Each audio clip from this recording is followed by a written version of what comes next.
All right, we are live. I'm gonna let Instagram go live at the same time,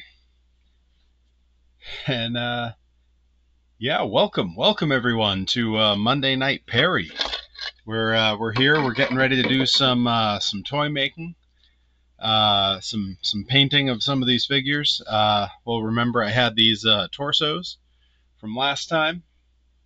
We're going to be hopefully finishing those up. Got to touch up the hair and then just get in and do the eyes and the eyebrows, and I think we're good there. Still have the trunks to paint on the legs here. Going to be working on that. Hey, Bobby Gilbert in the chat. Welcome, bud. And the arms are complete. They're looking good.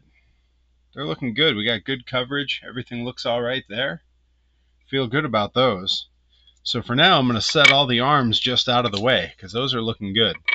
And I will say, this looks like we're getting to the end of this project, but we have only just begun because over here on the rack, I've got a whole bunch of the rest of the production run, including, we're going to get to it on a stream in the future, painting a Delmy Exo for my collection. I did make Delmy's figure, so looking forward to that.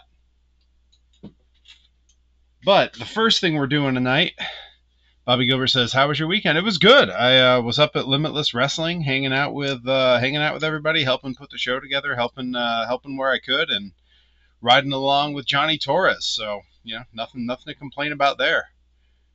Let's see, over on Instagram, got Handy Danwise says, picked up a human monster truck at the Bissell show, and my son loves it. Heck yeah, that's right. I remember. Every single muscle's got the flame emojis. Yo, if you guys don't know every single muscle, the best follow on Instagram and TikTok. Just covers the old Kinnikuman, the little muscle figures. 100% my style of content. But what we're working on today couldn't be further from the little muscle figures, because the big project I'm working on today is we need to paint my over 2.5 times size version of this figure. This took almost 4 days to print, and with my giant, I'm 6'3", and that's my hand for scale next to this figure. It's about 16 inches tall, and we got to paint this guy up. That's going to be my my merch table display, and I am going to carefully take him apart, and we're also, when all is said and done, the joints will be a bit tighter. They're a little loose right now, but that I left them that way specifically so that he could be taken apart easily. And we're going to be working on painting him up today. That's going to be the main focus. The other parts we're going to hit just as we have the correct colors of paint out, because he is supposed to match the other pieces here. So I want to start sort of going maybe light colors to dark colors, see how we get on. I did save myself a little bit of time here because I printed this in a flesh color. The other figures, I had to paint all of the flesh color on them, so hopefully that's going to work out well to get us to go a little faster. I am real quick in the background here. If you're watching on Instagram, it's going on just off camera. I am taking all the painted pieces that I primed earlier today off of the rack so that I might be able to hang some of these pieces up to dry as we go tonight. So I'm just clearing the rack off.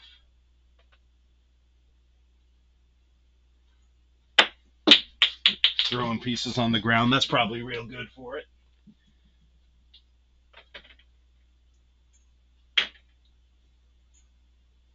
All right.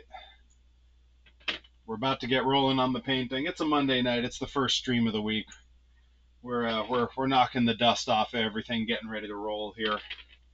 About 10 minutes ago, I came running down here and was finally able to get the workshop in order. Let's see. Oh, Wildman Congo says, I'll send you a message about some Congo ones if I can. Yeah, absolutely. Shoot me a message. I saw your comment a while back and just completely spaced on responding. What are you going to do? Let's see. Bobby Gilbert says, when are you taking the Limitless World Championship from Hot Dog Water? Of course, referring to Channing Thomas, who, by hook or by crook, man, he gets the job done. And I don't really know how much I want to mess with Channing Thomas and Sydney Bacabella these days. they're throwing fireballs at people. It's a whole thing. I got beautiful, long, luxurious hair. I don't want fireballs flying at me. All right, so I think we want to start with the light colors first. So I'm going to start. We're going to start here. We're going to go with some white. I want to do our eyes, and I want to do the little space between the knee pads and the boots, so that we can get that sock colored in. Over on the Twitch stream, I'm going to go ahead and swap to the benchtop view so that we get a more clear view of all this. And let's see, here we go. Break out the paints and get to it here. Yeah, I hope everyone had a good weekend. It was a lot of time in a car for me. It was pretty far up in Maine, and I have to drive. I drive down to Johnny Torres's first and ride with him from there. So hour down, 4 hours up, 4 hours back, an hour back up. And then the next day I was off visiting some family in Eastern Mass, about 2 hours each way. So yeah, I spent a lot more time in the car than I really like to, but it was worth it to see family and to see everybody up at Limitless. If you've never been to a Limitless show, I can't recommend it enough. They put on a fantastic show. Randy up there really knows what he's doing, and he selects his roster very carefully. They are some of the hardest working kids that I know. Hey, Rise in the chat, welcome.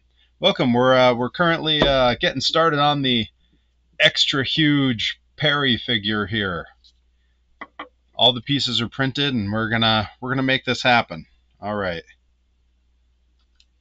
Coming in with the white. I'm gonna get these the socks in between the boots and the knee pads here. It is nice that this is a much lighter color that I'm painting on. I didn't bother priming this because I was able to print it in a flesh color. So that is going to save me some time later on in this process. For those who were around for the getting the flesh color onto the little figures, it took some time.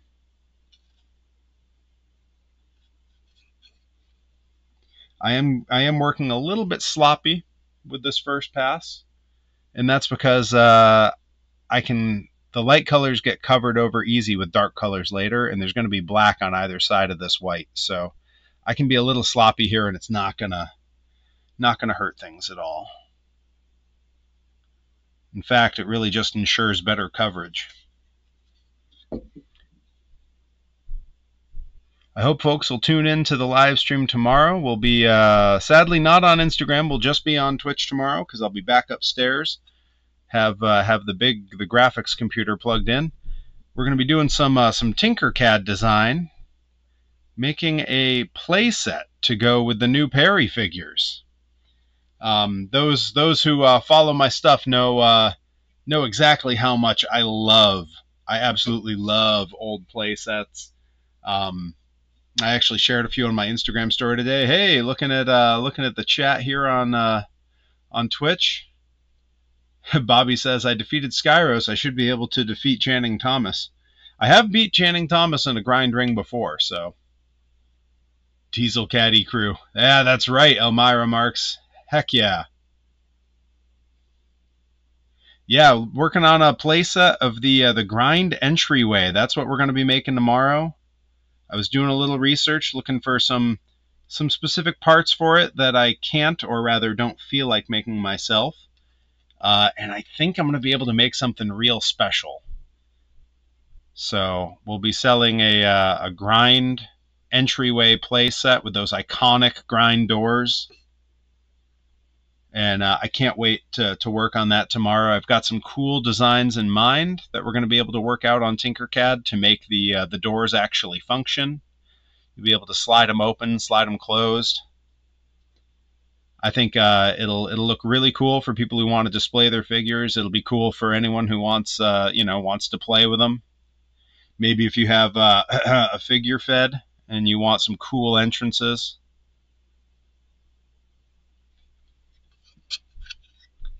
I don't know if anyone was watching on the socials today, but I saw some results from the the big anniversary show at Kyushu Pro.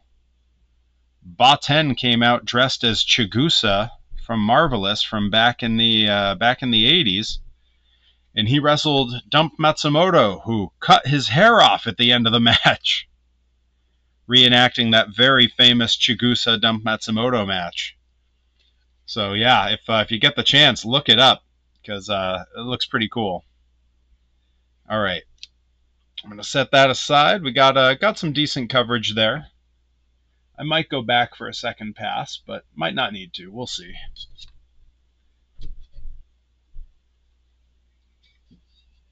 Bobby Gilbert says, did Dump win? As far as I know, yeah. Amira Mark says, if Grind's theme song isn't Skid Row's Slave to the Grind, I don't know what they're doing.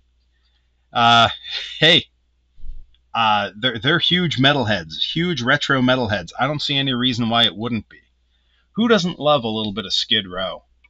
Herobotic says, big and vicious. Yeah, this is the ultra big Perry print. It's finally all done. We're gonna paint it up today, and with any luck, tomorrow I'll be hitting it with some clear coat.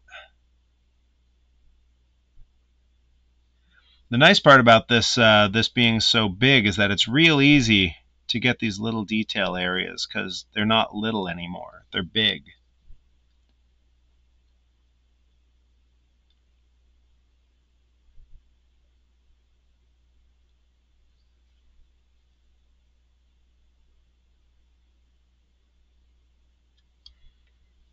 All right.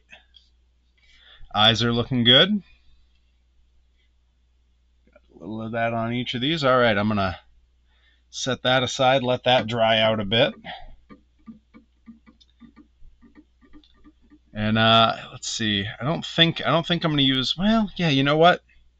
We got to get some white on these trunks for the little guys. So we're going to switch over to that now, as long as I have the white out here. You know, as long as we're already working with it. I am real quick going to grab a couple of popsicle sticks so I can be mixing up my paints here.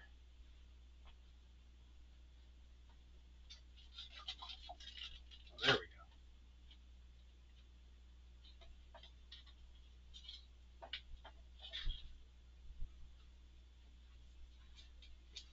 we go. All right. Robotic says, looks great. I'm only going to be around a bit. Got next to no sleep last night. Hey, I know all about it. I was on the road this weekend and got home at like 6 in the morning, Sunday morning from the show Saturday. So, I feel you there, man. Then I had to get up at 10 so we could drive out and see family in Eastern Mass. So, yeah, got home, got 4 hours of sleep, and then drove 2 hours to see the in-laws.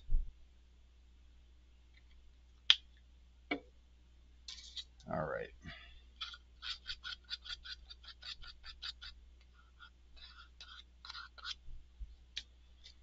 Not going to thin this out just yet. I want to see how smooth it goes on the resin. It's a little hard to tell when I'm putting it on the filament print because the filament print is so textured. The layer lines are so much more pronounced.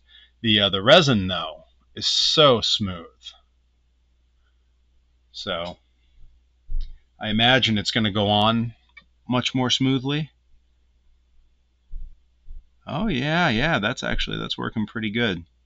It's definitely going to need more than one coat, but probably 2 will get it done. Yeah, feel good about that as a first pass coverage. That's really not so bad. You know, these the little cheap acrylics. Some people get the nice model making acrylics for this kind of thing. You know, I've got more time than money, so I'm far more likely to just use the cheap stuff and do the extra work.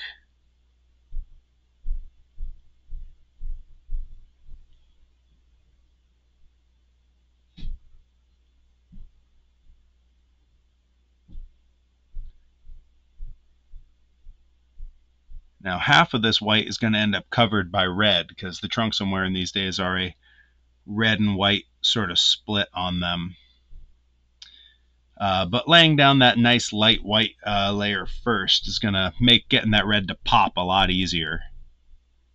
You know, I don't want it to be any harder than it has to be to make this look good.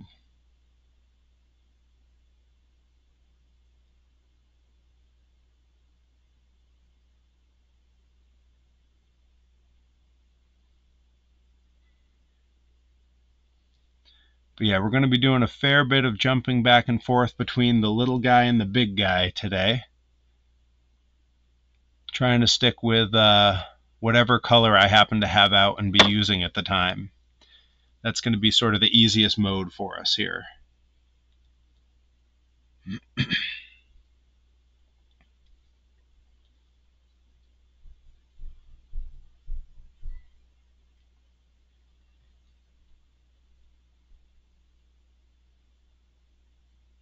Yeah, and this is good. I'm not getting really pronounced brush strokes as far as like actually like textured brush strokes. There's some that are a little bit visible in the coloring here, but that's okay. You know, it's a first pass. The next coat sticks a little bit more thick and strong on it, and that's kind of what we're after there. All right, that's going to be coat 1, and you can see it's messy. Well, that's all right. Each coat gets a little better, and these two figures will be the only ones where I really have to worry about that, because the ones that I primed today, I used white primer, hoping that that'll make all the light colors go on a little bit easier. All right, let's get the other one out here. And I had the thought that maybe some of these I would do, you know, with like different colored trunks. You know, I'd do like alternate versions of each one. I think I'm going to try to just do them all the same for the time being.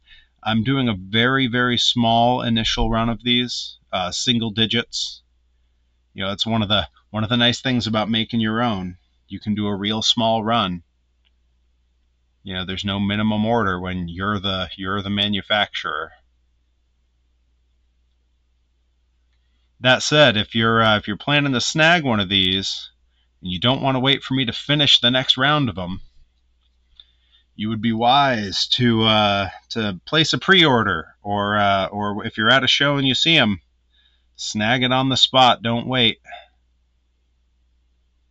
If you're watching this after the fact on YouTube, you can send me a DM on any of my socials at Perry Von Vicious, and I will get back to you, and we will make it happen. I had a little poll I put out last week, asking folks if they would be interested in an ultimate version of this figure that would come with maybe figures of my cats and my chickens. That got a surprisingly positive response. So may have something coming for that pretty soon too.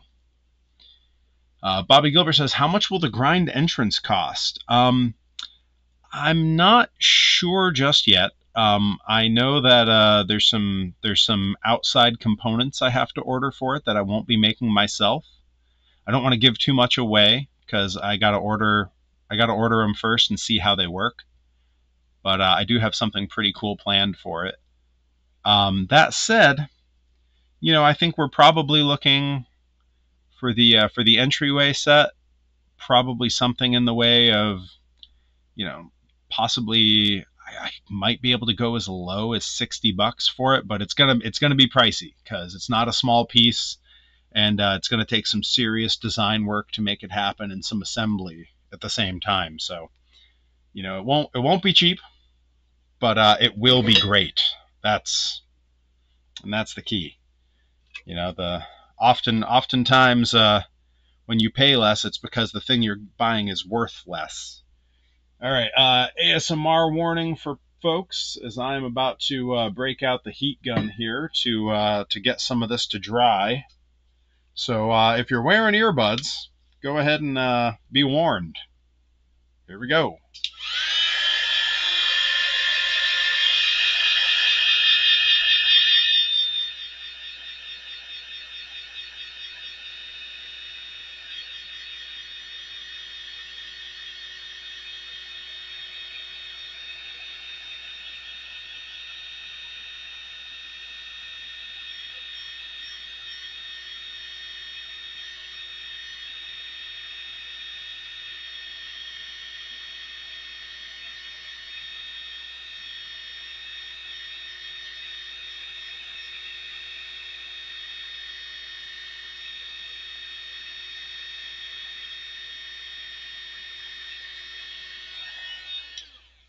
All right. Apologies for the ASMR listeners. Bobby says, once I get a Perry figure, that'll be my next investment. I will probably have a bundle price for the two items together. And it will be to scale with my little figures, which means it'll also be to scale with the Delmy figures and with the Rip Bison figures. And I don't want to say too much because I'm waiting on some people to confirm some things, but there will be other grind wrestlers in the toy line for sure. A few of them I'm waiting to confirm, but they know who they are. They know the offer's there, and I think a couple of them are looking to join the toy line. All right. I might need to hit that with a little bit longer on the heat gun to get it a little bit more dry before this second coat really does what I need it to. And hey, who knows? Maybe someone wants the giant Perry figure. The price for the big figure, as quoted by our good friend Herobotic, is going to be $130. Mostly because I don't really want to sell it. I just want it on the table to draw eyes. But everybody has a price, or so they say. All right, I'm going back to the heat gun again. So once again, ASMR listeners, beware.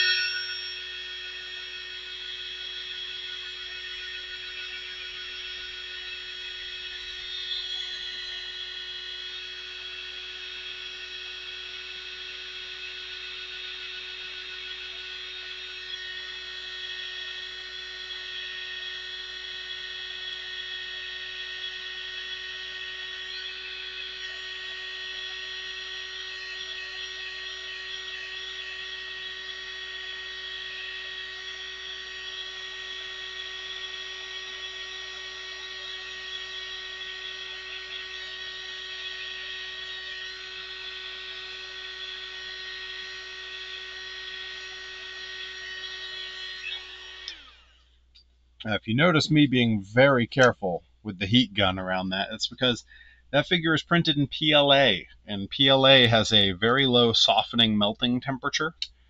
And with a heat gun, you can make PLA malleable enough to reshape the plastic. I've done it to clean up prints in the past, so I want to be careful. I have it on the low setting, and you'll see me putting my hand in front of it and not getting burnt, even like about that close.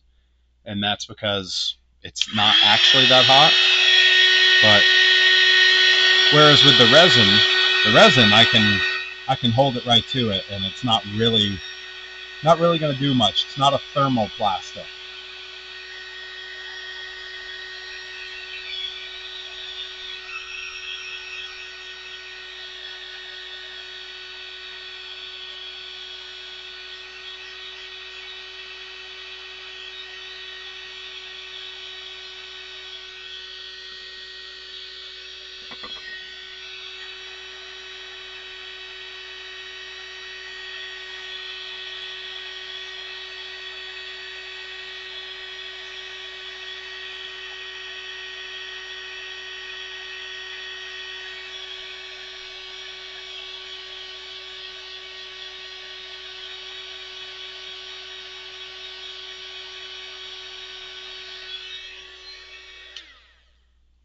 All right, I'm going to let those big legs take their time to dry for a minute.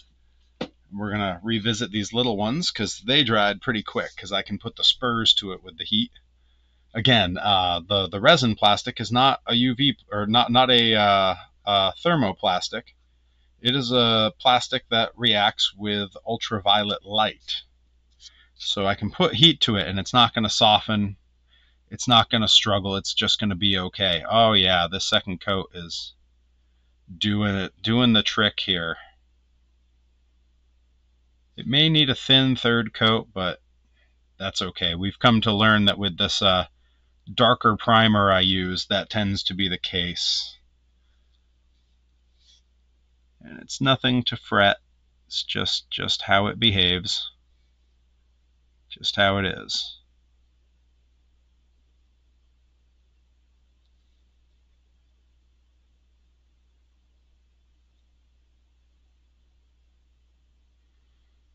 But the nice part about working in these thin little coats is they dry real quick, so I can hit that next coat with relative ease. It also means that if I mess something up, there's only a little bit to fix because I'm not going super heavy with the paint.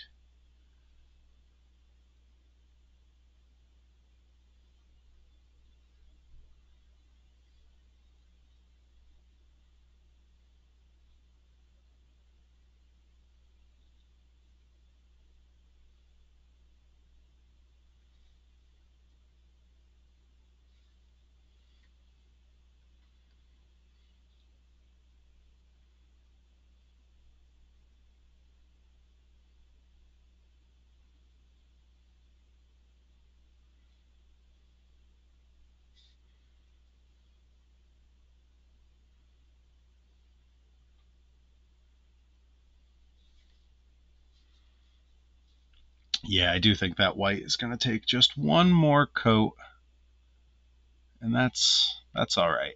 Kind of knew that going in.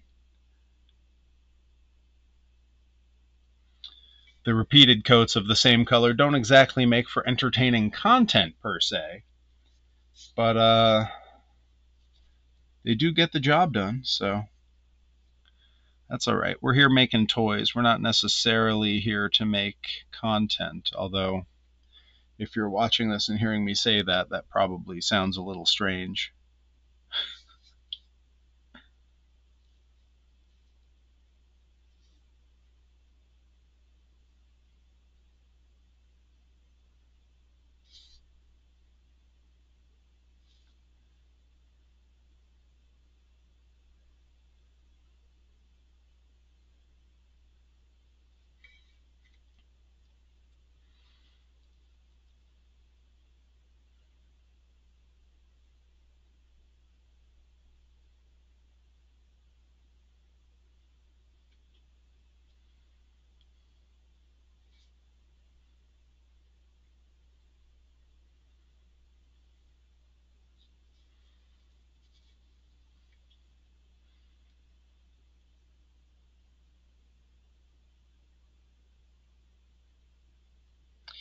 I'm not sure quite how it's reading on camera, but this is making good progress. I think 3 coats is going to be the trick here, and the third one really just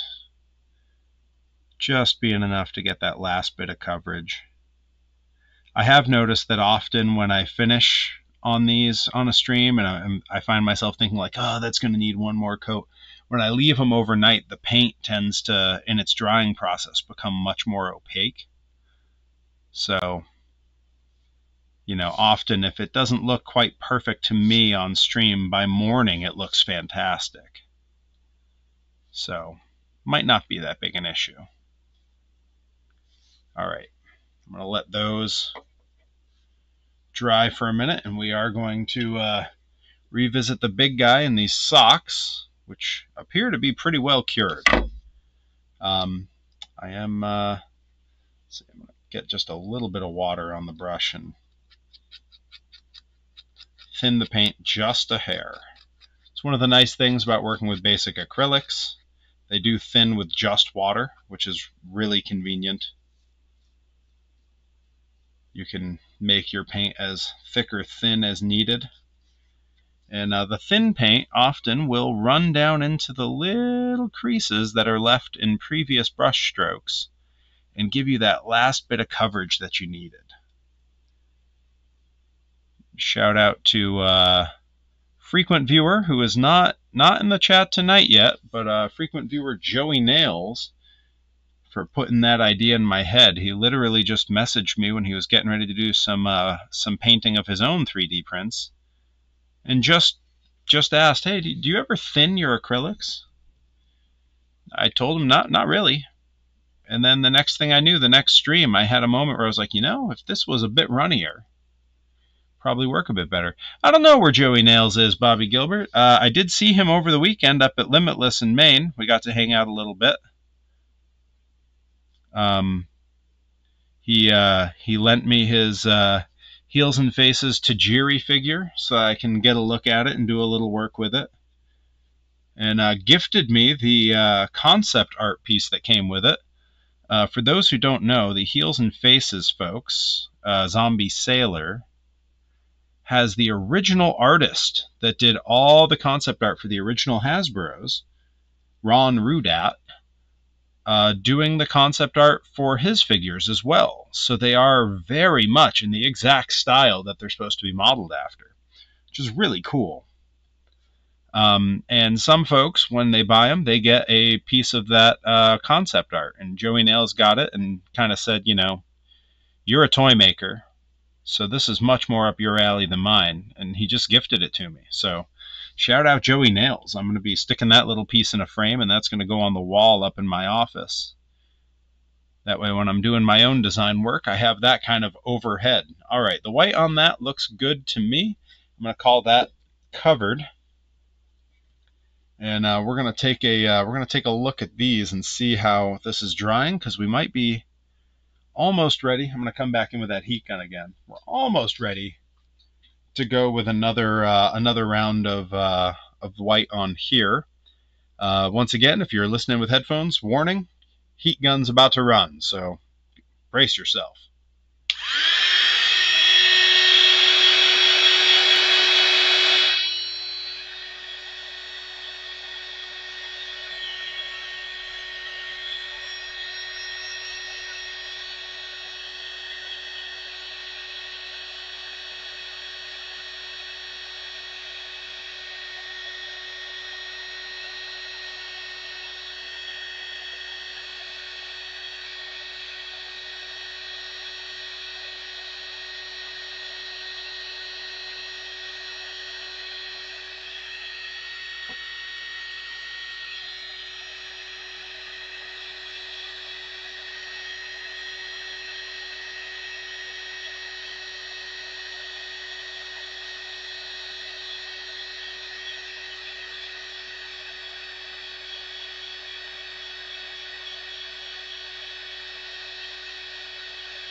See, oh hey, the Stoner brothers are in the chat over on Instagram. Hey guys.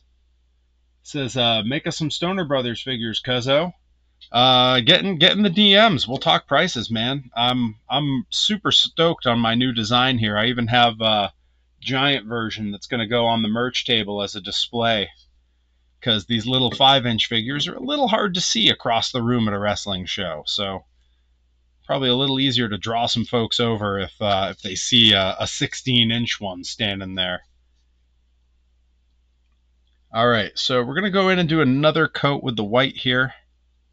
I will say, doing Stoner Brothers figures, I love the idea of that, because you two are twins, so if I design one, designing the second one becomes a lot easier, because the differences are pretty minor. So it's not quite as daunting as doing some pairs of people. So that part's real appealing. That sounds real cool. The one part that's daunting, though, is that you guys wear those cool Steiner Brothers style singlets and stuff. So the deco, the paint job on it, really involved. You know, when I look at the old Steiner Brothers Hasbro's, that's the first thing I always think of, is like, man, painting that had to have been a pain. See, Scotty is way bigger than me now. Yeah. Well, I mean, you know, I start with a similar model, and then I can change proportions, which is good. It's, you know, the faces are the hardest part to get right, and having one model that's pretty much the same as the other, you know, slight difference in facial hair, slight difference in general head shape, I can warp and alter the model as needed to kind of fit those parameters. Yeah, I have seen that. So wait, that's that would mean. Oh, I can paint too. Yeah, I do have a number of people that's what they do. I just made figures for Delmy Exo and dropped them off with her, and she's doing the painting herself. She helped Rip Bison paint his back when Rip and I had ours, and they came out great. So having the wrestlers themselves paint them, I think there's two things that are cool about that. The first is, selfishly, it means I don't have to do it. The other part that's really cool is that when you're a fan and you know that the wrestler hand painted the figure themselves, that's a big draw. You know, that's something, that's one of the reasons that I stream this stuff when I do it, because fans at shows watched me do the painting. So then when the figure's there in front of them, it's all the more appealing, I think, anyway. You know, I certainly know if I was at a WWE show and there was a custom figure by a wrestler that I loved, only to find out that that wrestler painted it by hand, can you imagine what they'd be charging for that? Certainly more than they charge for the ones on the shelves at, you know, Target or wherever.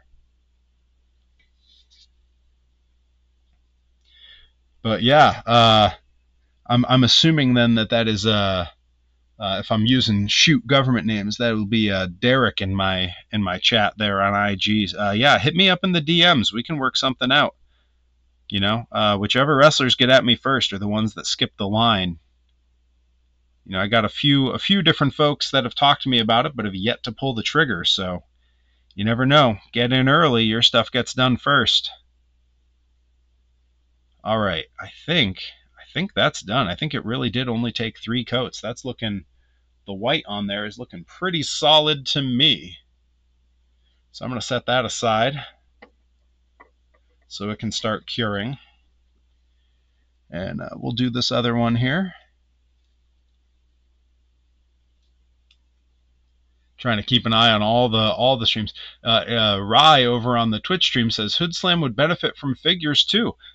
You know, Hood Slam for a while had a few different figures. They had a couple different artists they worked with in the Oakland area who did what's referred to as bootlegging figures, where you're making silicone molds of different parts of pre-existing action figures and then casting them in resin and mismatching them so that they look like certain things. They had a figure that I loved that was the character Drugs Bunny. That was a Dick Tracy action figure, if I recall correctly. And the head was this one very specific Bugs Bunny that wore a fedora. It was a very specific action figure. Loved that. Dark Sheik had a figure that same person made. El Chupacabra had a figure that person made. And I believe Doc Atrocity, who was a big Hood Slammer at the time, sculpted his own figure out of clay and then brought it to that artist, and that artist made molds and cast figures of Doc Atrocity that were fully custom and sculpted by the wrestler, which is, fans must have loved that. I actually really wanted to pick up a couple of those because they were all figures of my friends, but at the time I just didn't have the cash, and I wasn't around that much. I had moved away from Oakland in California. I was living in the Santa Cruz area, so I just wasn't nearby enough to snag any. Oh yeah, Dollar Slice Bootlegs. I think I've seen some of their work online. Yeah, I love that. That's you know, really that's only a little bit different from what I do. You know, I don't really share a lot of my digital sculpting work online. But for these figures, I'm often starting with scanned files of the old Hasbros and sculpting on top of it. You know, finding a pair of legs that are the proportions that I like for a figure that I'm making. And then I will customize it so that it's wearing the right gear, or it's, you know, I change it enough that it's really not the same thing anymore. But I'm sort of doing a digital version of that exact same process. All right, and I think that coverage is good as well. I may come back a little bit more on it, but we'll see. We'll see. We'll let it cure up and dry and see how it looks. See, Rye says I used to hang around a hardcore crew, and that's how I met that guy. Yeah, that all the art folks in the music scenes always end up doing that kind of stuff. You know, there's always the one geek that does the cool little nerdy stuff like making action figures, or like modding their video game systems. Really cool. But yeah, I hope folks will tune in tomorrow when I'm doing the Tinkercad and designing up the grind playset, because I've got some very cool ideas for it that I think people will want to see how it worked in process, how I designed it, how I made it. Bobby Gilbert says, "Oh, I need a Delmy fig and I need a Dark Sheik figure." Hey, right there with you. That's why fortunately, because I did the design for Delmy, I was able to just print an extra for myself that's going to go on my I sort of think of it as my um, portfolio shelf. It's the shelf that has the design work I've done for myself and for others. And I have the pieces sitting here and primed, and I'm going to paint them on a stream at some point soon. Um, but for the moment, I'm waiting to see what colors Delmy chooses when she paints hers, because I want to match. I want to make sure that it looks alike. All right, so I'm gonna do the same thing on the big piece here, where I got to make the trunks white for now before we get on it with the red and the other colors. So we're gonna see how we get on here. This is probably gonna take multiple passes as well. Get my paint nice and close here. I might even switch to a bigger brush for this, because this is pretty small for the area that I'm covering. I'm gonna get down in the crotch with the little brush though, because it's a narrow area to paint. I don't want to be going in there with a big brush and slopping everything all over.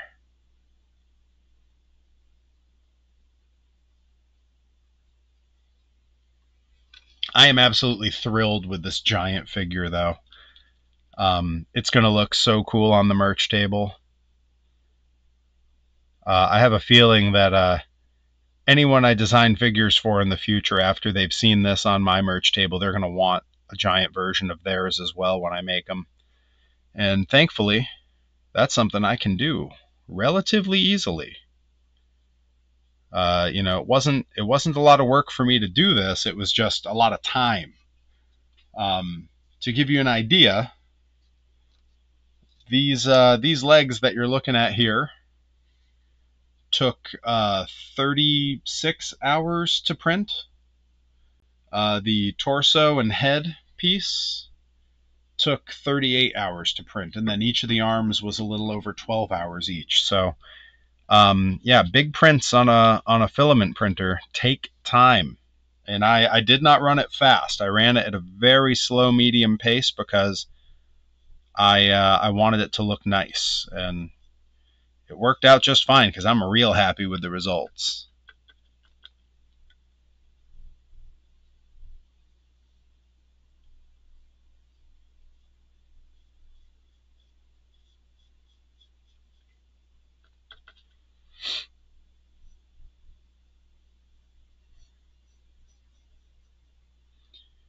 All right, here Robotics calling tonight. Thanks for hanging out, bud. I'm going to be doing some really cool design work tomorrow, so yeah, if you can make it, heck yeah, I think it'll be a good time. And I got some projects I want to talk to you about, and I know I still owe you footage. I've yet to put the green screen back together, but soon, very soon. For those who don't know, Herobotic is ostensibly my producer in many ways.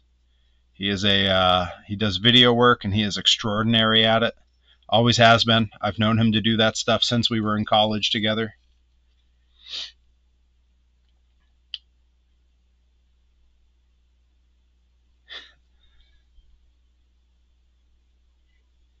All right. Yeah, this bigger brush was the right move on this piece, because I'm able to cover some area more quickly here.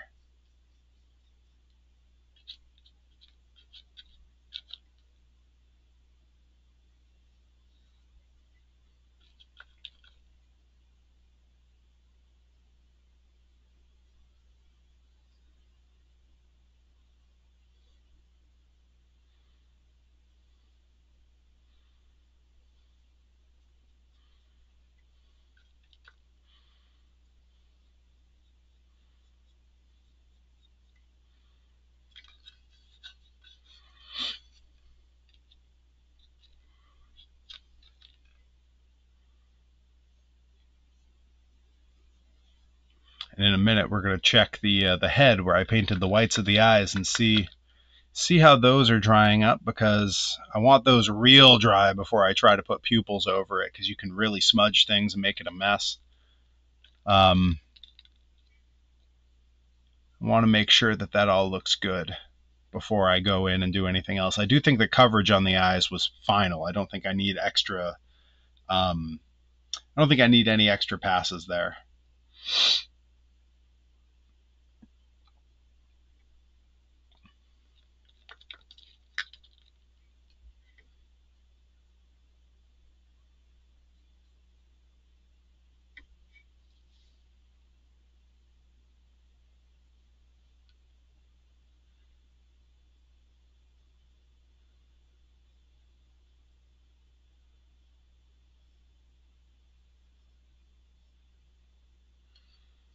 All right, I think we're about through this coat. I do kind of want to just get, I always try to get a little bit around the connection points here. That way, if the joint ends up loose at some point, there's still coverage there. You're not seeing the bare plastic. I don't think it's really going to be an issue with this big figure, but you never know. And it certainly doesn't hurt anything. All right. And once again, you'll see the coverage on that is not exact. There's some color still showing through, but we're going to come back and do a second pass on that after. All right. Set that out of the way for the moment. Now let's inspect this head and see what we got going on here. Now the whites on those eyes are looking pretty good. I don't know that we're going to need to do another pass, and they're looking pretty well cured. So what I want to do now is break out the Gundam paint markers. I bought these while I was in Japan. You can certainly get them in America. But when I was in Japan, I was fortunate enough a few times to visit the Gundam factory and the Gundam store in Fukuoka, and it was just so cool. It was the coolest thing in person, and they had a 60-foot tall animatronic Gundam out front. That was amazing, and inside they had tons of 6 to 15-foot tall Gundams as well. And yeah, for someone who was there vlogging and taking a lot of pictures, absolutely an ideal spot to visit.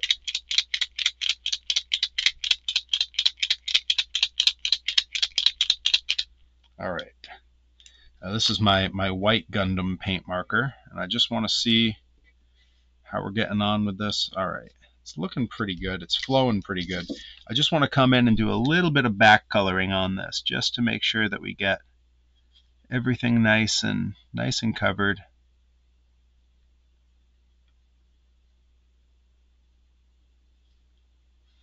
Okay, that looks good.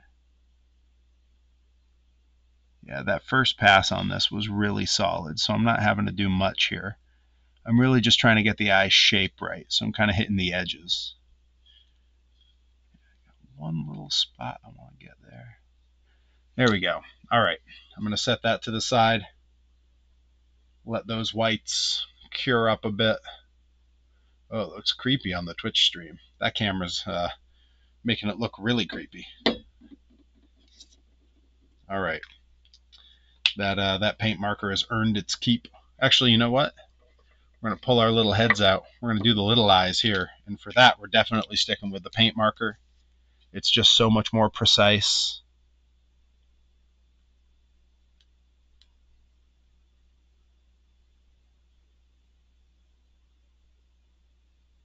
Okay, that looks good. It doesn't take much here.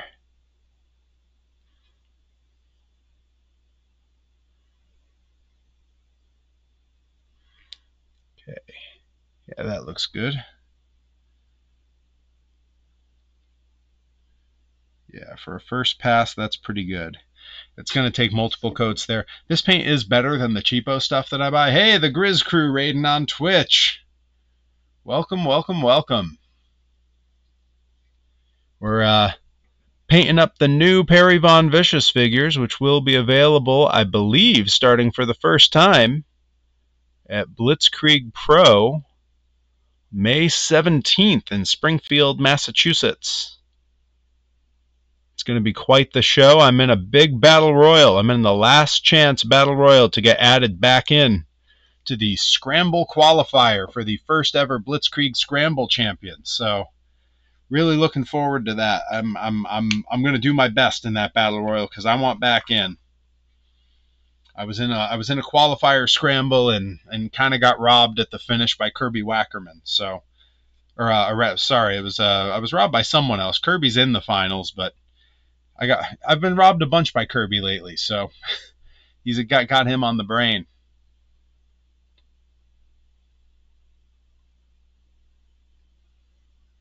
All right. So I think we're going to come back at the giant torso here, and we are going to hit that with the heat gun to help cure up those trunks more quickly, so we can do another pass. So if you're listening on headphones, fair warning, I'm using the heat gun again.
I am keeping an eye on the Twitch chat over there, and I saw Rai use the phrase not to overshare, but not to make light of the conversation you're having. But believe me, if oversharing was an issue on this stream, I would have had to have ended it a long time ago.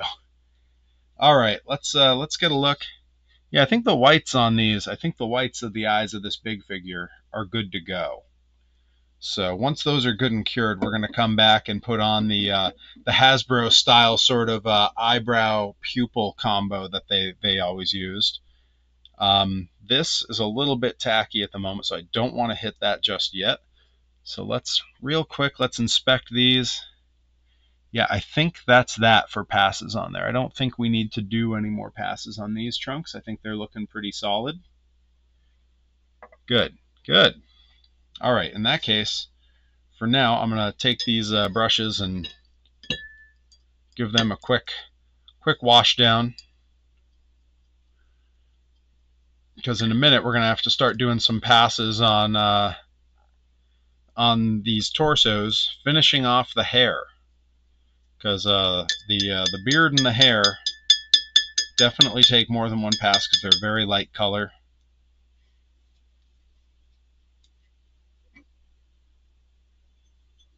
And since I use sort of a dark primer on them, you know, they take a little bit more care to get in shape. All right, where's my there's my sleeve of Dollar Tree cups. Very expensive equipment we like to use here on twitch.tv/Perry Von Vicious. All right, and I've got my my color I use for my hair here, the King's Gold. Sort of a nice generic, slightly darker yellow. You know, sort of splits the difference between like a blonde, you know, cartoony 80s action figure blonde hair and like more of a dirty blonde.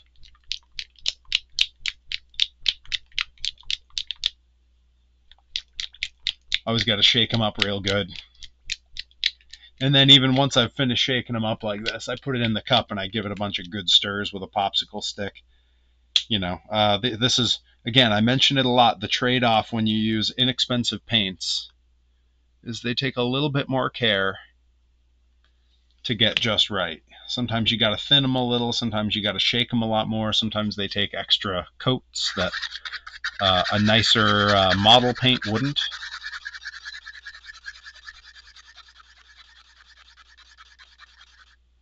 All right. So I am going to start on our little guys here, and then we'll move on to the big guy, because we're going to have to do multiple coats on here. So I don't mind getting these out of the way first and then circling back to them. Just got to figure when I set that down. All right, yeah, I'm going to need the drying rack for that. Okay, so let's start with, I've been really enjoying this brush.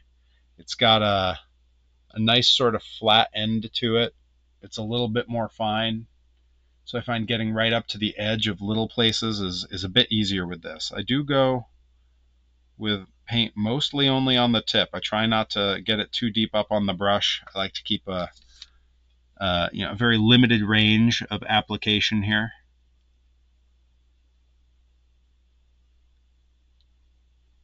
Yeah, that looks. This hair's had since last week to cure up a bit, so it's really good and dry. And the texture that that dry paint provides, really the fresh paint likes to stick to it. So like I'm just hitting the edges right now, and it's really it's laying on nice. So I think we're gonna probably get away with just 2 more coats of this, and that'll be good. I do think at some point I'm going to end up investing in the nice paints as a time saver, because these figures do sell really well, so I kind of fly through them. If I'm doing that many coats on this, it's a lot.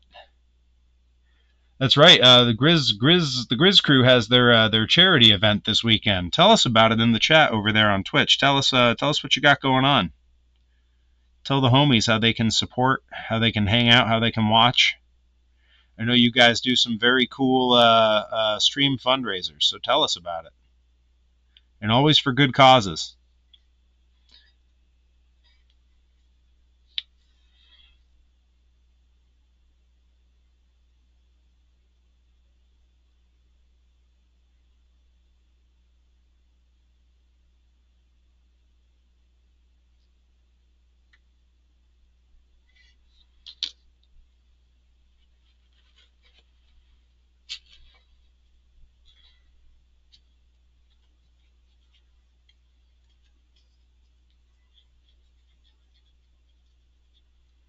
There you go.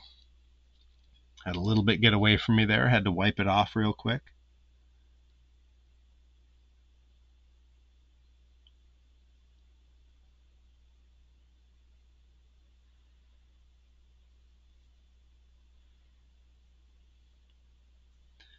Yeah, that beard is looking much better now. Like when you compare the beard coverage to the hair coverage right now, that's leaps and bounds better than it was. We're gonna make our way around on the hair, get some better coverage happening there as well. Again, I do think the next figures are going to be a little bit easier because I primed it with white, and the white will allow you to cover with light colors a lot easier than this dark gray primer did.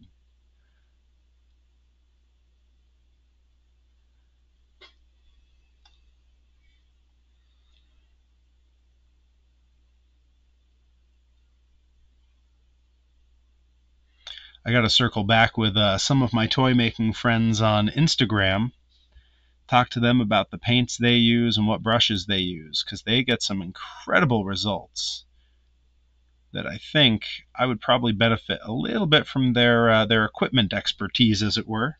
My buddy Kerfloss, Kerfloss, he is a fantastic toy maker, both painting and sculpting. And yeah, I feel like I could benefit from finding out the paints he uses, because I know he has a few that it's one pass and done. And boy, wouldn't that be nice.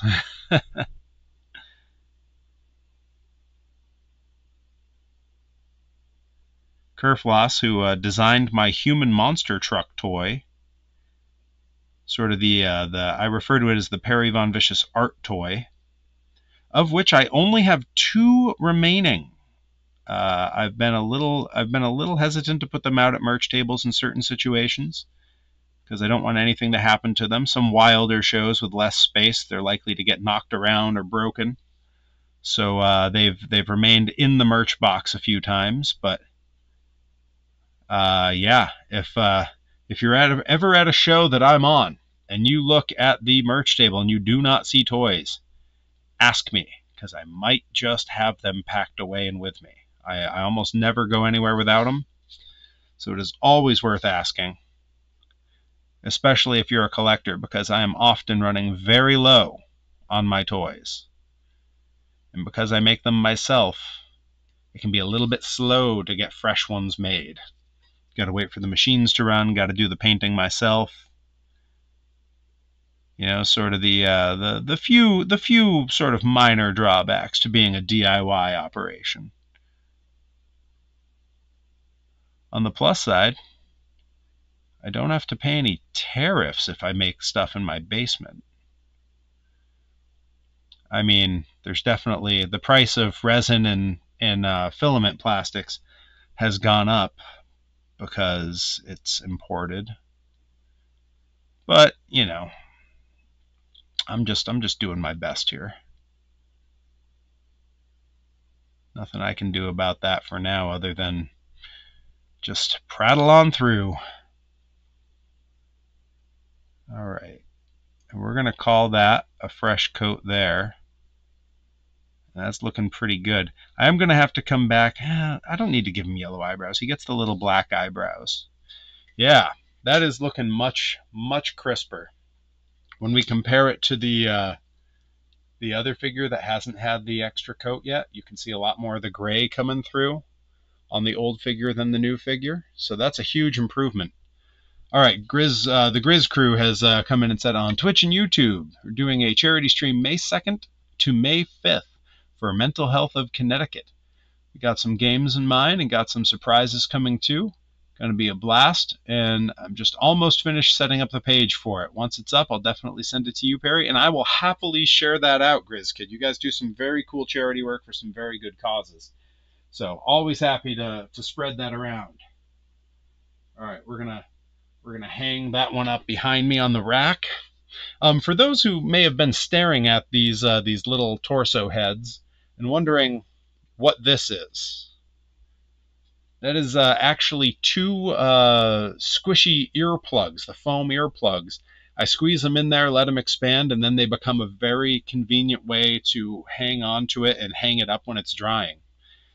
You know, I buy because I do a lot of work with power tools, and I've already suffered enough hearing loss and hearing damage for a lifetime. I keep a giant jar of those earplugs around at all times. So they are plentiful in and around my workshop.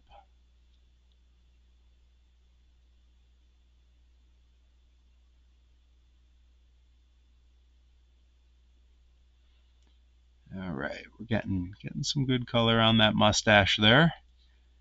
Come back and hit the beard here. Every little bit helps here. Each coat covering just a little bit more until we finally get that coverage we're looking for. You know, those who watch will also notice that I don't use a lot of different colors when I do these. I tend to have just a few colors on each figure, and that is because that keeps it looking era accurate. You know, the more colors that they used on a given figure for the deco, the more it costs to make, and companies would, you know, they'd want to minimize the cost. When you look at old Star Wars figures, you can count on usually one hand the number of colors that appeared on an action figure. And I love that retro feel. Those are the toys I grew up with, and there's a cartoony element to them that having just a few colors to get the job done makes them feel more in-world to the cartoons they were on, the TV shows they were on. You know, wrestling doesn't have that problem because it's actual people, but wrestling feels like a cartoon. And wrestling gear is hard to make. So there's often, at least back in the day, now they have fabric printers and things that have changed all of that. But back in the day, there was often not a lot of different colors on gear. Even Macho Man's most like amazing expansive gear would be like 2 to 3 colors on the gear. So having the limitation set that, fewer colors was better for production on toys actually made the toys feel more like the real life characters. And that's kind of what I go for as well. I try to limit the number of colors I use on a given figure to, 5, maybe 6. Certainly I would never break double digits if I could help it.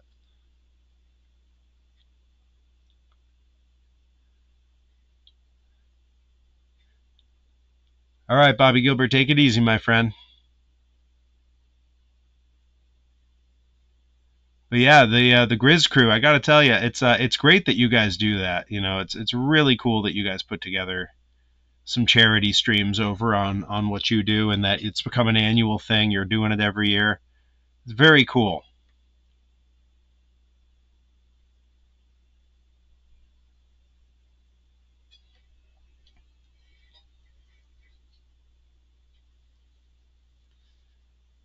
All right, get some color up on my receding hairline here, which I'm definitely showing off on the Twitch stream a little bit on the camera pointed at me. But that's all right. You know, I've always said there's two ways that you can deal with a receding hairline as you get older. You can try to hide it and cover it and be a big baby about it, or you can let it happen with dignity. It's just time. It's a thing that happens. Why be embarrassed about it? Do I love how it looks all the time? Not particularly. But what do I care?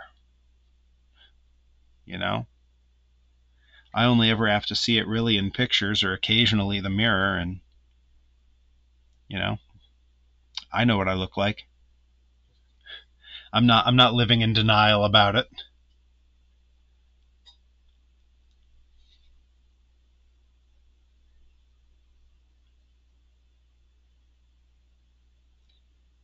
Yeah, each coat these get a little bit closer.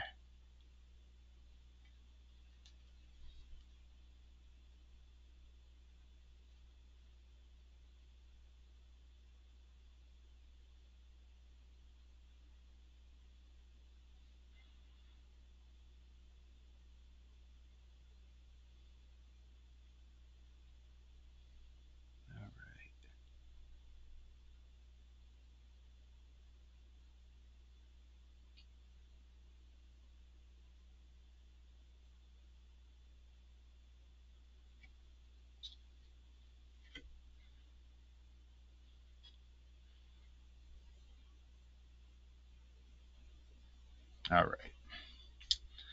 Call that a good next coat on that one.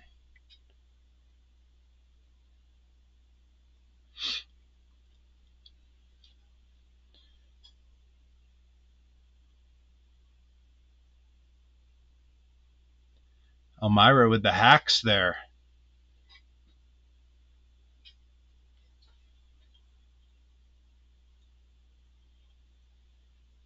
Oh, hey, every single muscle's back in the Instagram chat. Hey Perry, who's the most notable wrestler you've gotten to wrestle? Well, it depends on your definition of having gotten to wrestle. I did have an in-ring altercation with Ricky the Dragon Steamboat a number of years ago.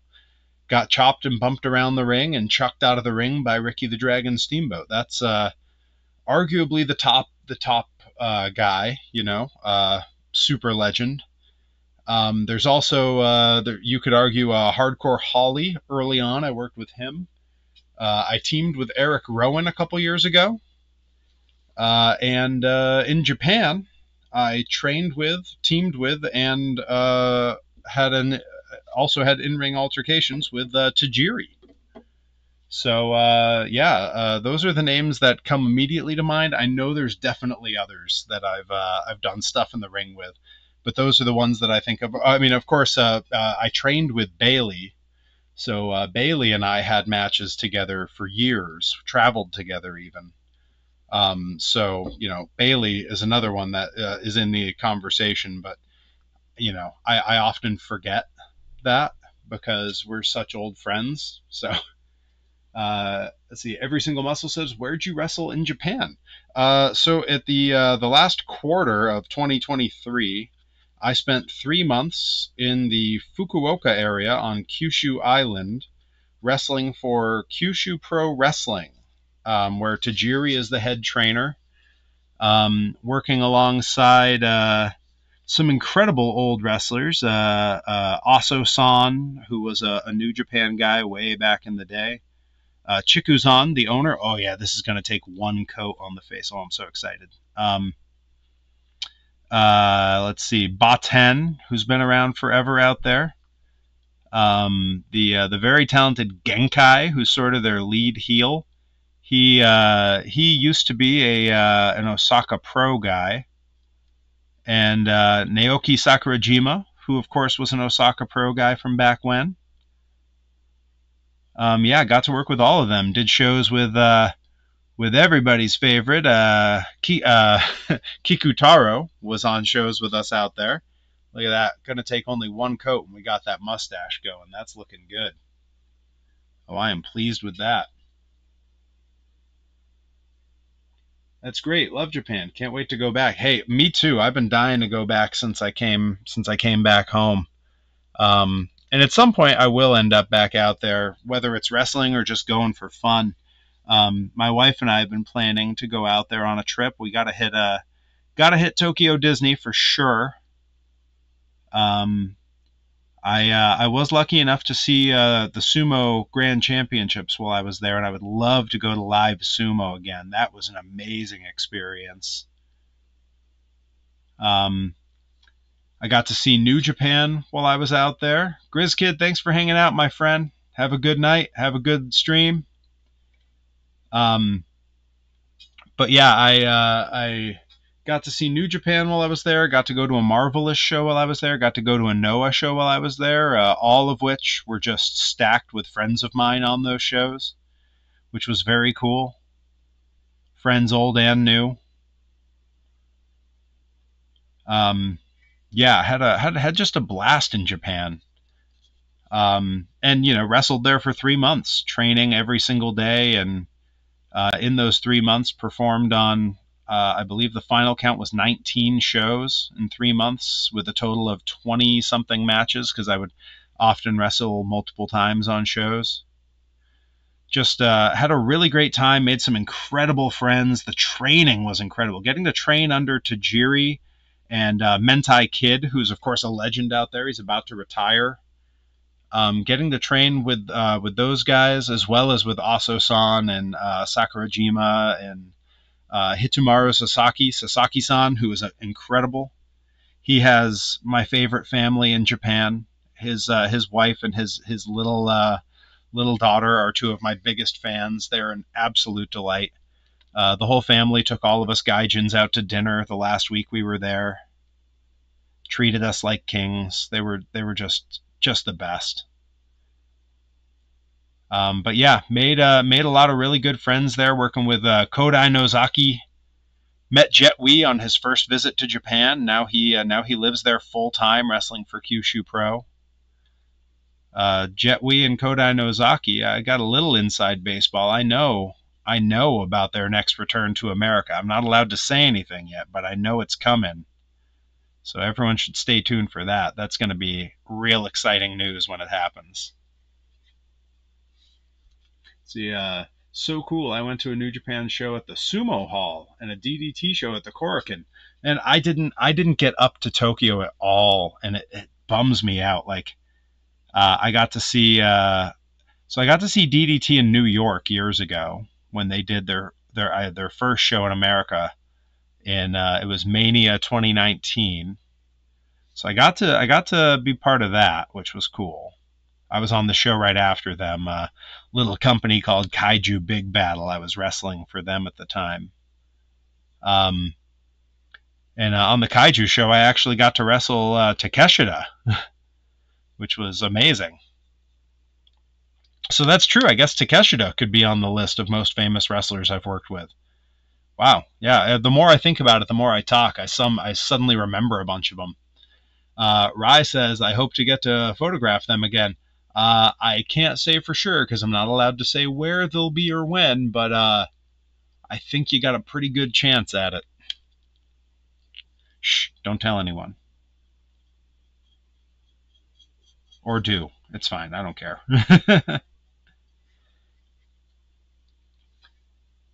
Every single muscle says, love Kaiju Big Battel. Of course. Do you have the Kaiju Big Battel muscle figures?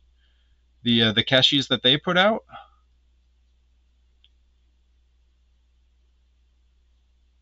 It's possible that you do, and you've even featured them on the channel, and I've even liked the post, and I just forgot, depending on when it was.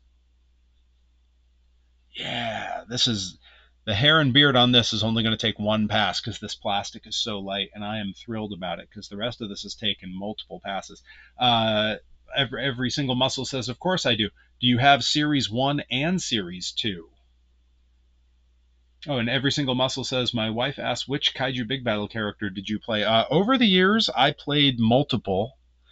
I was Doctor Cube a few times, even getting to wrestle Daisuke. That's right, Daisuke Sekimoto's on the list of famous wrestlers I've gotten to work with.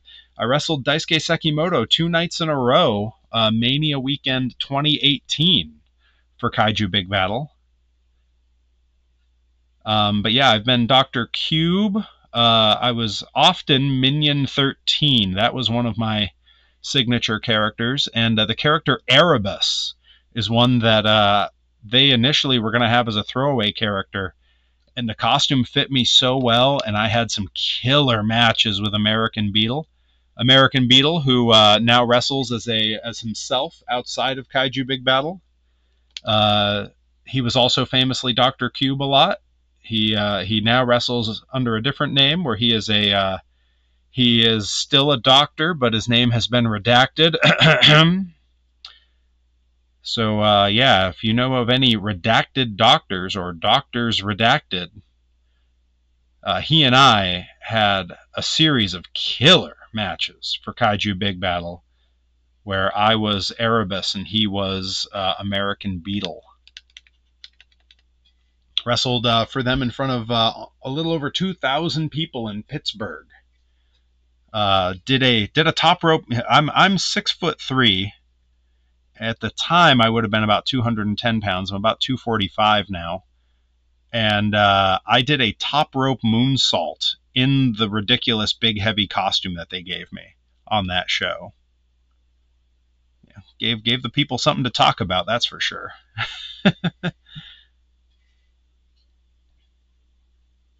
Oh yeah, okay. Every single muscle says, "Yep, got both series."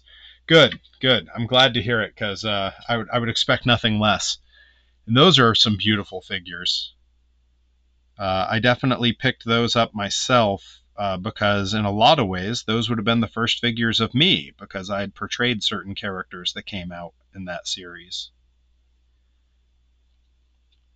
So I figured I always sort of considered it to be the first action figures of myself, even though lots of other people played those same characters, depending on what town Kaiju Big Battel was in.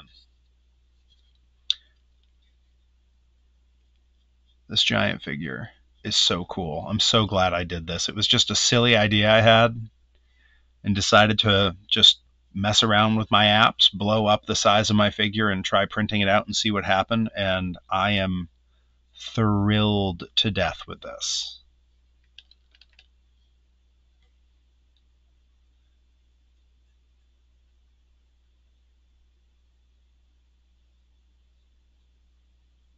Right, we got no Nikki in the chat tonight. Nikki, okay? Nikki around? Busy? Probably busy, right?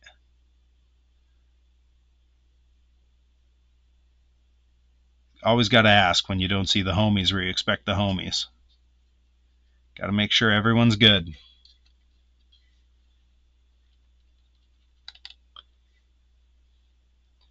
Oh,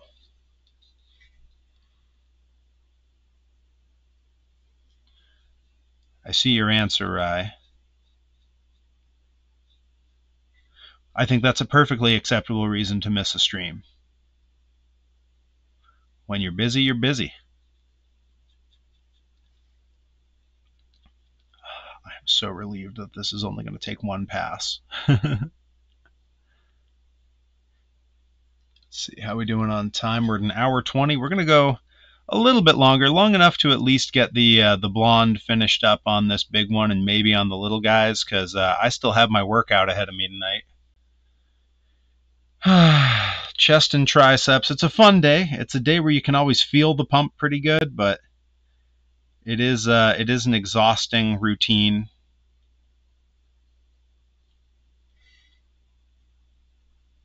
Let's see, Rye says, I took a scooter ride up the coast, ended up in Salem, stopped by a friend to say hi, then made it back just in time for the stream. Heck yeah. Boy, there are definitely times I miss my old scooter. I mean, if there was a time for me on a scooter, it was exactly when I had it. It was my mid-20s living in California. Like, to me, that's ideal scooter situation. I was just young enough that taking a tumble off it didn't really put me out of commission. I wrestled 72 hours later. And I had the beautiful scenery and weather of California around me on it. Hard to complain about that. Cody says, are we raiding Torres after this? Absolutely, we're going to raid Johnny Torres after this. We're going to go pop in on his stream for sure. I spent hours and hours in the car with Torres this weekend. Always supporting the homies. Always gas up your homies. It's life lessons with Perry. That's what everyone tuned in for, right?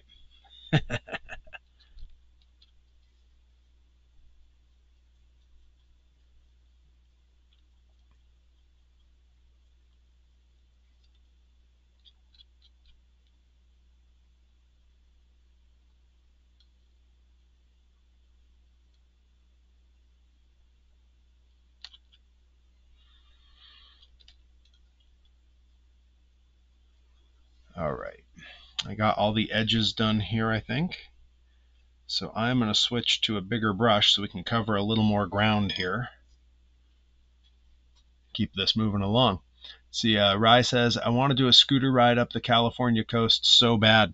The best one I did out there, I had two experiences that were really fun on the scooter that were long rides. One was I wrestled in Santa Cruz, actually against the Stoner Brothers, who were in the chat on the Instagram earlier.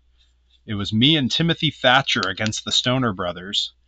And I rode all the way from my place just north of Oakland in Lafayette, California, down to Santa Cruz, California, to a show that was right on the boardwalk. Beautiful views of the ocean.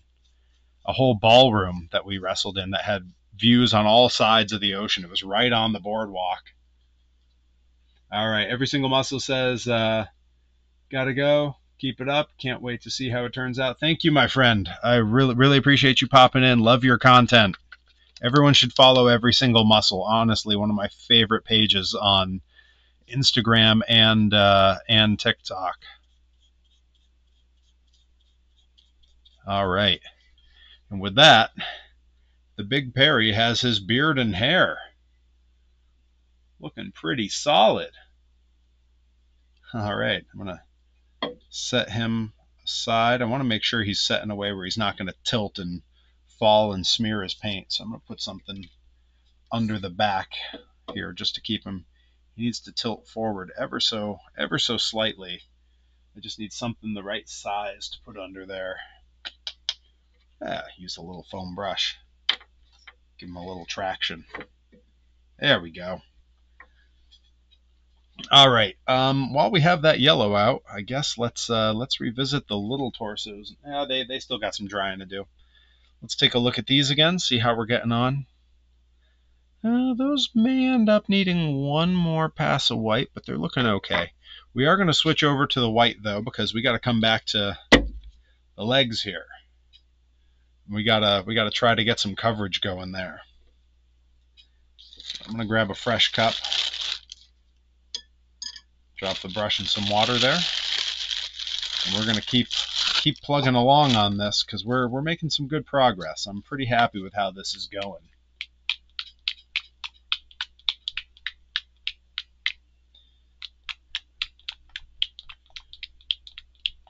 I had hoped to have a lot of this like really done, and it's depending on how this next layer of white goes here, it's still possible. But yeah, there's a lot of detail work to be done. The little vicious logo on the butt of these characters, the half red that goes on the trunks. There's a fair bit left to do here, so distinct possibility we're not done with these tonight. But tomorrow night, you should definitely join us on stream on twitch.tv/PerryVonVicious if you're listening on Instagram or you're watching on YouTube, because tomorrow night I will be in Tinkercad designing up my first playset, which is going to be a little scale replica of the Pro Wrestling Grind entranceway, the famous Pro Wrestling Grind doors that we enter through. We'll be modeling up a few different things for that. It should be a really interesting little project. I'm going to get in here and give this a solid mixing in the cup.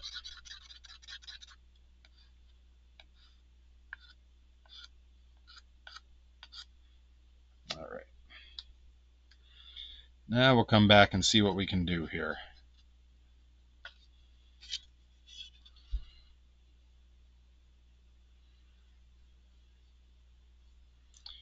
Yeah, this coat's looking pretty good. I think we might get away with just 2 on this. It's taken the paint pretty well.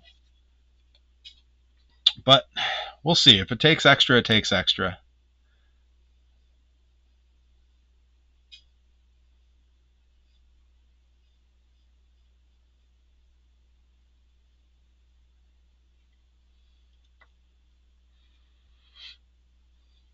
See, just catching up on all the chats, making sure I'm keeping an eye on everything. Don't want to miss anybody's comments.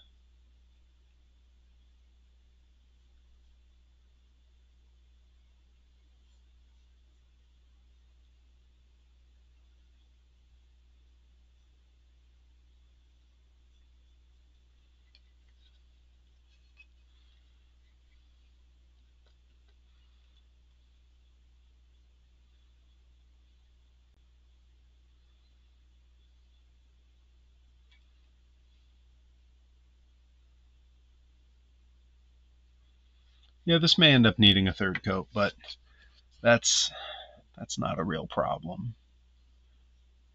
The big one's so easy to paint compared to the little ones. The little ones you have to be so careful and take so much care. And this big one, there's a lot of just slopping on down, like I'm using a much thicker brush. Yeah, it's a much more pleasant experience because I can turn my brain off a little bit while I do it.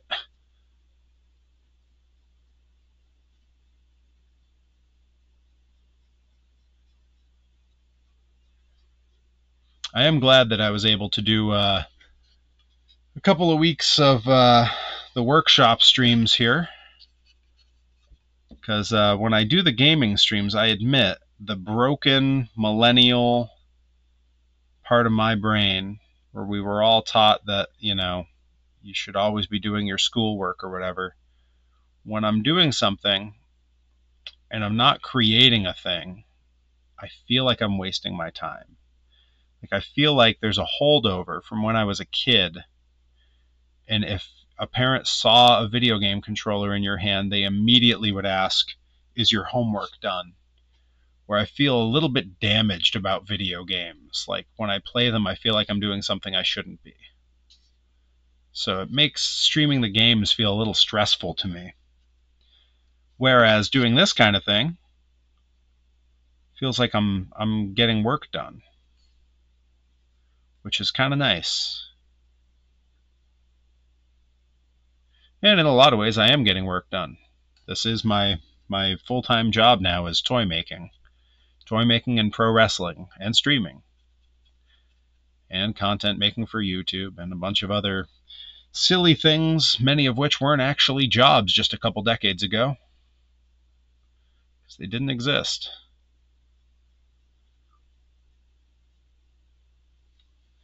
I mean, back when I was in college, the idea of making a living on YouTube was not yet thought of. I mean, YouTube didn't exist until my sophomore or junior year of college, so the idea of making a living on it was very foreign.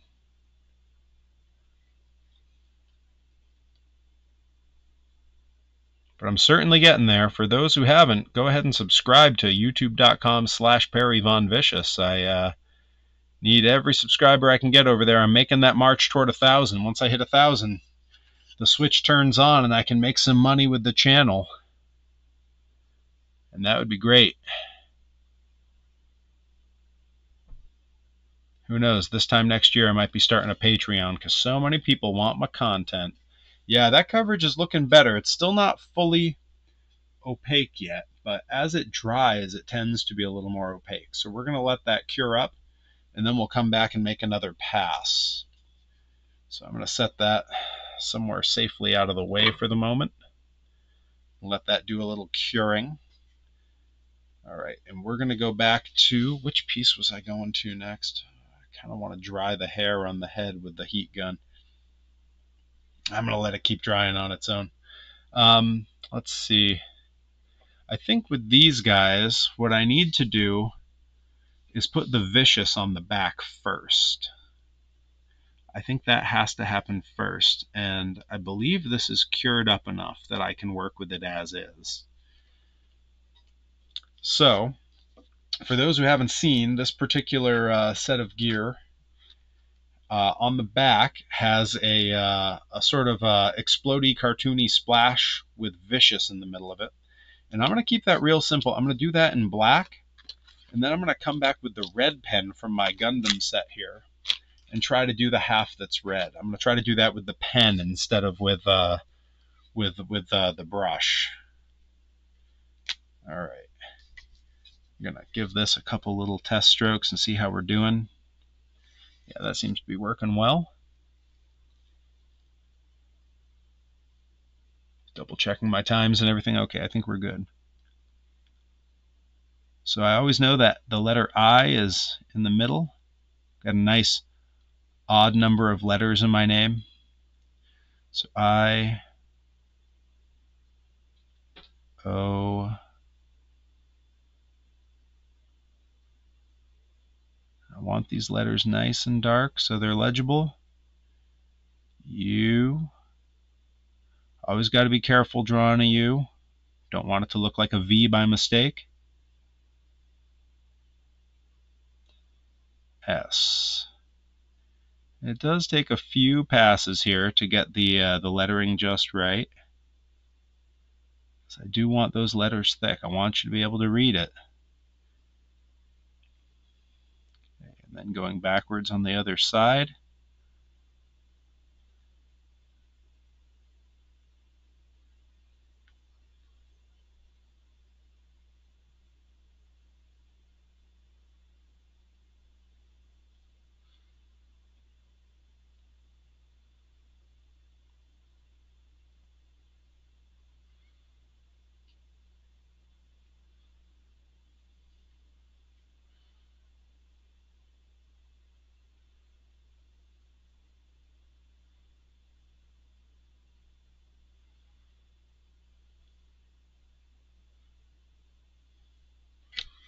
And there's our vicious on the butt.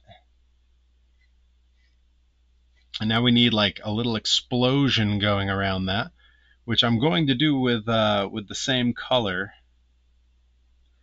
I'm actually going to investigate a couple of my markers real quick. I like this for the fine tip work, but this other piece needs to look a little bit more bold. So I have a few markers and pens in here that I've not really messed with, and I want to see what they do.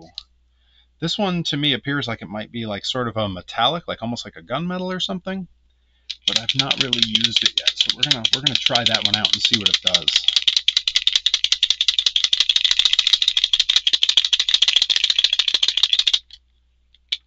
Oh yeah, I haven't even done it yet. The tip's still white, hasn't been broken in. All right, so we're gonna gotta tap here a few times, let it fill in. Oh, I see it filling in. It looks, yeah, it looks sort of metallic, and I don't hate that. We might go with that as sort of the around it thing. Yeah, we might go with this metallic. Let's give it a shot. See how we get on.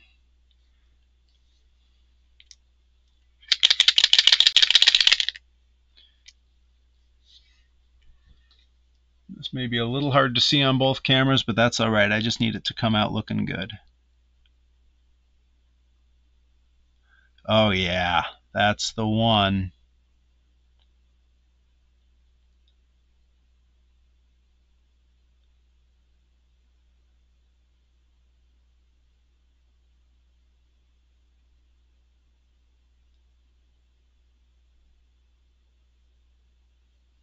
Boom.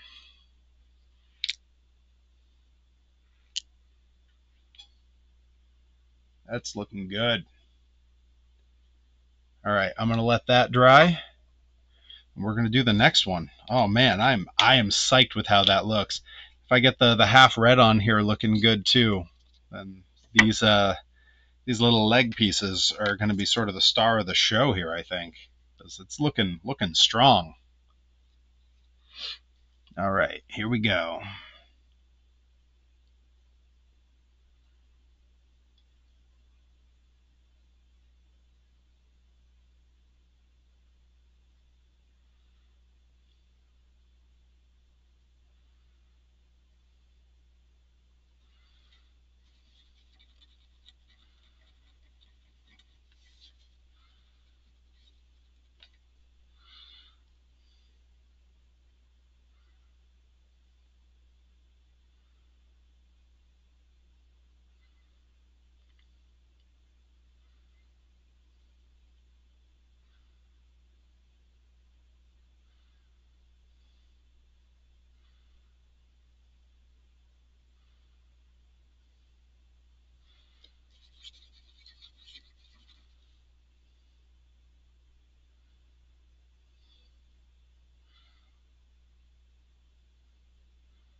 Yeah, this pen doesn't love writing on other paint, so I got to keep kind of going at the paper down here to keep it flowing.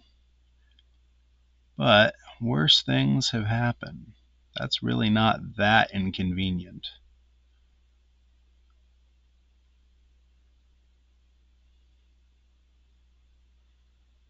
Yeah, that looks good. All right.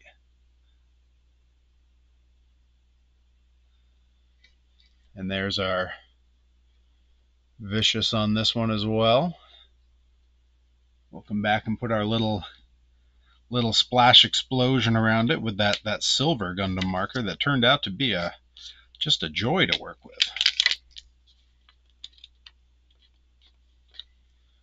All right.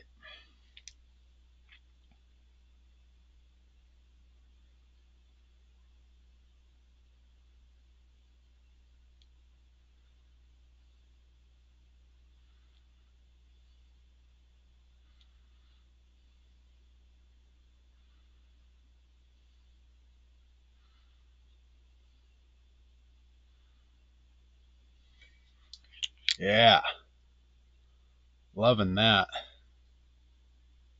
That's looking really good. Oh, I'm thrilled with that. Okay, very cool.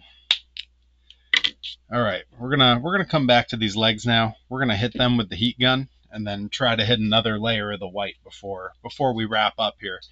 Because again, I still got a workout to hit tonight, and it's getting late.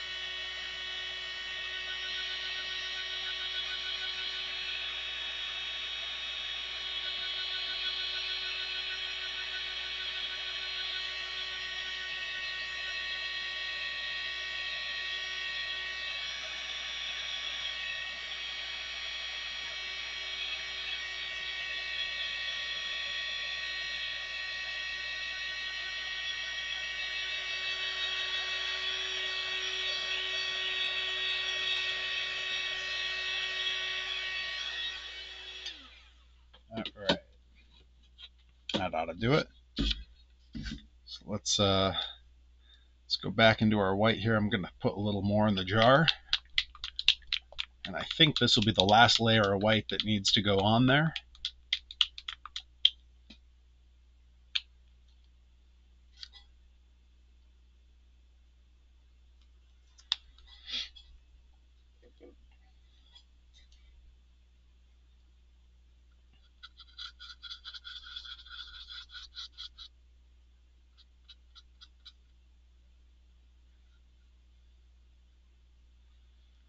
All right.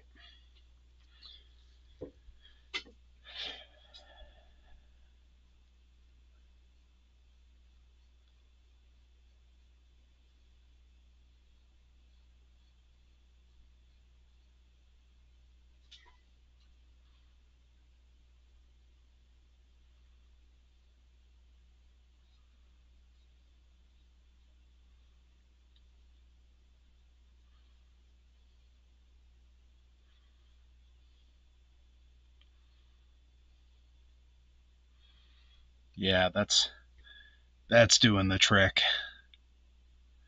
That should be the last coat needed of the white. Looking really good.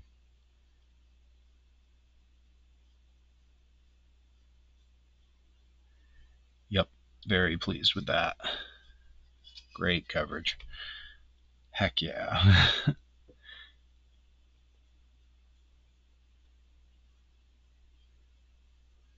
Yeah, definitely going to have to get a hold of my buddy Kerfloss and talk paint brands with him, because as much as I like using the cheap stuff, this multiple coats thing is for the birds, man.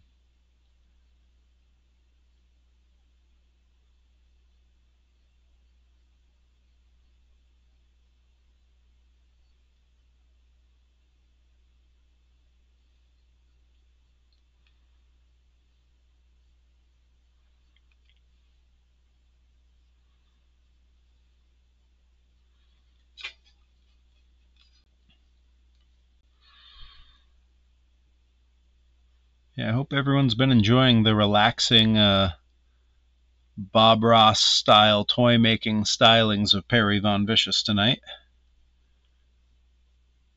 I know I've enjoyed myself. It's been a very relaxing stream where because I've been tooling away on this stuff, I feel like I've been pretty productive, which is a good feeling.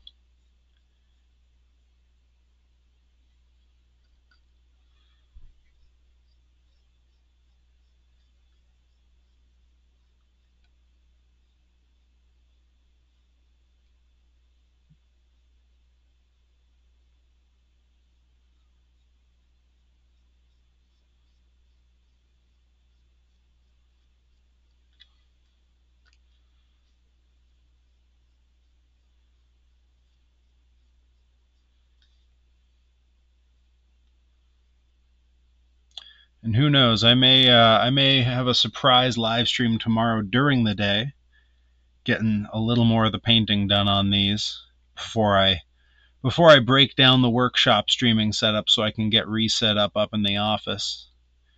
Because tomorrow night on stream I will be doing some Tinkercad work. We'll be doing some fresh designs for a wrestling entryway play set designed to look like the Pro Wrestling Grind set with those iconic sliding grind doors that everyone has come to know and love. A real staple of the New England scene.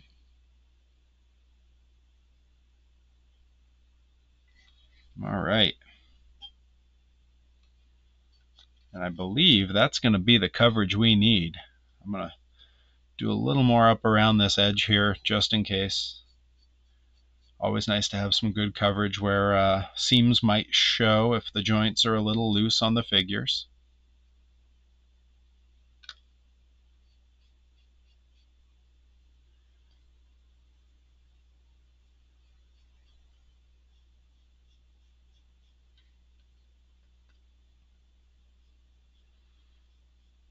But yeah, still a fair bit left to go on this guy, even though the white's done.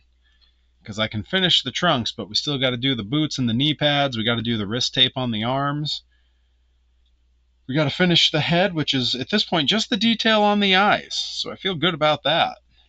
In fact, while while I'm looking at it and thinking of it, let's get a look at how this is curing up.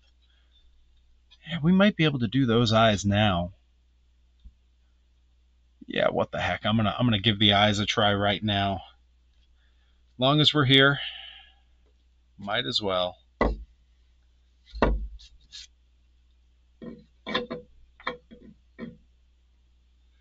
I haven't seen what this pen is yet. Ooh. Oh, that's cool. Sort of a paintbrush style black pen. At least I think it's black. It looks, yeah, it is black. It says it's gray. Well, sort of a weathering pen. That's cool. Not what we need for this part of the project, though. All right. Let's get our torso over here. And if you've never seen the detail for this part on an old Hasbro, the way it kind of ends up looking is, and I'll try to draw it down here if it's visible. If you picture the eyebrow being all white, or the eye being all white, right at the top of the eye they do an arc that's supposed to be like an eyebrow, and then a little dot line that's meant to be a pupil.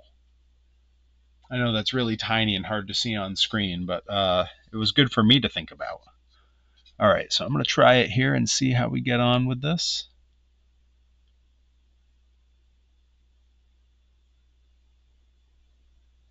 Oh yeah, I got a good feeling about this. Yeah, oh, that looks awesome. Oh, I can't wait to share the pictures of this when it's all done, because this is coming out better than I had hoped.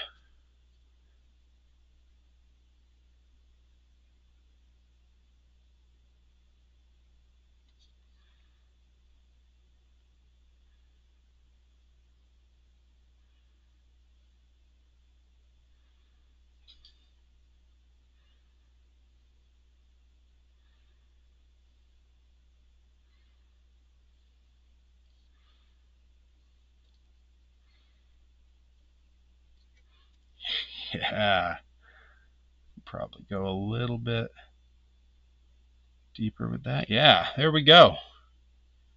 Now he's got his little Hasbro eyes. Look at that. Yes. That's a big victory. This such a cool project, making this extra big version of the figure. So glad I did. It was an idea I had that I wasn't sure if I was going to pull the trigger on it, and I am thrilled that it's come along this well. I'm also very happy with how the little logo on the back of these has come out. That's looking really nice. So yeah, the small figures, only a little bit more detail work, probably a couple more passes for a few things, but I'm letting all those pieces cure and really get a good and dry, good and cured up before I do any more passes on them. But we are going to call that a stream. And thank you everyone for tuning in. Please tune in tomorrow night at 9 p.m. on twitch.tv/PerryVonVicious, where I will be doing some Tinkercad work. And keep your eye out for any alerts if I go live before then, because I do still have some painting to do and I have some time tomorrow. So we might be live in the middle of the day tomorrow. Who knows? We'll wait and see. Thank you for everyone on the Instagram. I'm going to go ahead and shut you off now. If you're on Twitch, we're about to jump over and raid Johnny Torres.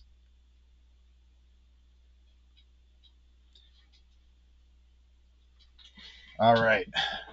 Now we're just with the Twitch crew here. Get us all set up, and we are going to go raid Johnny Torres. All right, here we go.